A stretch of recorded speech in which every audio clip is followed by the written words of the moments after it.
several months, we've heard lots of talk about change. Change from the left, change from the right. So I decided that I wanted to talk about change too. Madam Toastmaster, fellow Toastmasters, and guests, choose to change. Choose to change what? Your political party? Your bank? Your retirement plan? Maybe your health care plan? No, none of the above. Today, I challenge you, choose to change from being a victim of sad to becoming a recipient of glad. But first, let's talk about sad. Is there anyone here who knows what SAD stands for? Anyone? What is it? Seasonal affective disorder. Exactly, seasonal affective disorder. It is a winter depression. Sometimes you've heard people refer to it as the winter blues. Now, this disorder was recognized among the Scandinavians back in the 6th century. But it wasn't until 1984, a doctor by the name of Norman Rosenthal proposed a diagnosis of SAD. Why did he do this? Let me tell you. He moved from sunny South Africa to New York. And after a few years, he noticed that every winter he was feeling sad, depressed, tired. So he got with a couple of his friends, and they conducted several studies. They discovered that there were other persons displaying these same symptoms of being tired, sad, gloomy. So he took all of the evidence and he presented it as a proposal for the diagnosis of SAD. Now, there are other symptoms associated with this disorder.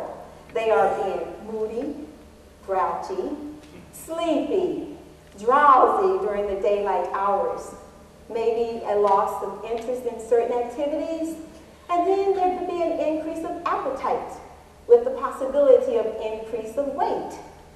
Then Dr. Rosenthal came up with a treatment plan. It is called light therapy. Persons with this disorder would sit in front of a box. They had this big bright light in front of it. They would sit there and stare at it for 30 to 60 minutes. Then they would get up, walk away, and feel fine. Well, I think I should contact Dr. Rosenthal and let him know that I've come up with an alternative treatment plan to SAD. It is called becoming a recipient of GLAD. Now we're going to look at each letter in this word. Let's look at the first letter, G. It's for give. Give. For the next several weeks, people are going to be giving and buying and receiving gifts. People are nicer to each other. They're happier. And then after the Christmas season ends, the winter depression slides in. But I say continue to give. Give your time, give your money, clean out your closets, and throw away your overflow. Then you could give a no occasion gift where there's no reason to give. Just give. Then there is L for laugh. When was the last time you really laughed, or did you just chuckle? Well, today I'm going to give you an opportunity to laugh. I mean, like, really laugh. I'm going to tell you this joke, and I want everybody to really laugh. So here goes. A woman went to a pet store, and she saw this beautiful parrot, and on the outside of the cage, it said $50. She asked the pet owner, "Why is this pet so cheap?" He said, "Lady, let me tell you. This bird lived in a house of prostitution, and sometimes it said some pretty vulgar stuff." The lady thought about it and decided, "I really want this bird."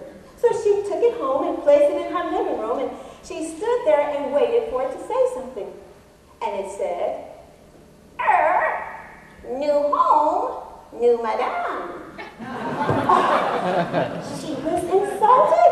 She couldn't believe that the bird would say something like that to her. Then she thought, well, that wasn't so bad after all. Later that afternoon, her 2 college-age daughters came in and who admired their new pet parrot. And then the bird said, new home, new madame, new girls. They couldn't believe it. How dare this bird speak to them in this tone? Then the mother explained to the girls that this bird had lived in a house of prostitution. Later that evening, the husband of this woman came home. Keith, you're a failure. When he walked in, the bird looked at him and said, hi, Keith.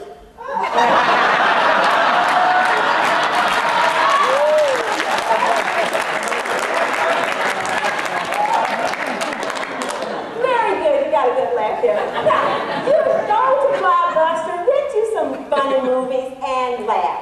Now, there is A for admiring. When was the last time you admired someone? Your neighbor for the beautifully manicured lawn, or a coworker for completing a small task, or a family member who's wearing a nice outfit. You should try it because it really works. Now, I know there are some of you here who do this already because I've received some of those emails and they came right at the perfect time. And I just want to say thank you.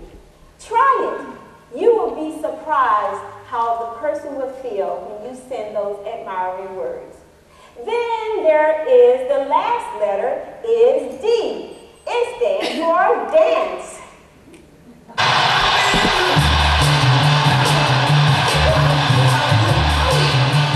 Yeah. All right. How many of you, okay, I have 3 questions for you. How many of you used to dance? Come on, get the, yeah, I did too. Yeah, okay. Next question. How many of you still dance? Wonderful. All right, last question. I know everyone's going to raise their hand on this one. How many of you watch Dancing with the Stars? Oh, all right. You may have noticed on that show that there are lots of stars of different ages, and they're still dancing. For example, Cloris Leachman, 82 years old, was still dancing. It's never too late to dance. So I suggest to you, go online, search your neighborhood, find a dance class, and begin to dance. Today, I have challenged you, choose to change.